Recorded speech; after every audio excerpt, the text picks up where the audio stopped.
আয়াতুল কুরসি এটা কোরআনের সবচাইতে দামি আয়াত। ৬,২৩৬টা আয়াতের মধ্যে থেকে সবচাইতে দামি আয়াত এটা।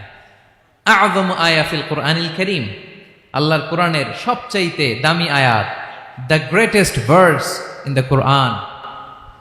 উবাই ইবনে কাআব রাদিয়াল্লাহু তাআলা আনহুকে বিষ্ণু সাল্লাল্লাহু আলাইহি ওয়াসাল্লাম জিজ্ঞেস করলেন, উবাই বলো তো কোরআনের কোন আয়াতটা সবচেয়ে সেরা? উবাই জানেন, তারপরে বললেন আল্লাহু ওয়া রাসূলুহু আ'লাম, আল্লাহ রাসূল ভালো জানেন। দেখেন কত বিনয়ী ছিলেন সাহাবারা, জেনেও উত্তর দিতে চাইতেন না, ভাবতেন না জানি বিষ্ণুনবী নতুন কিছু আমাদেরকে জানায়।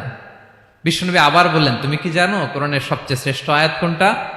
এবার উবাই ভাবলেন এবার আমি উত্তরটা দিয়েই দেই। তিনি বললেন আয়াতুল কুরসি, আল্লাহু লা ইলাহা ইল্লা হুয়াল হাইয়ুল কাইয়ুম, এটা শ্রেষ্ঠ আয়াত। বিষ্ণুনবী খুশি হয়ে উবাই ইবনে কাবের বুকে একটা চাপড় মারলেন, এরকম আদরের চাপড় দিয়ে বললেন, লিয়াহনিকাল ইলমু ইয়া আবুল মুনজির, হে আবুল মুনজির, জ্ঞান এবং প্রজ্ঞা তোমার জন্য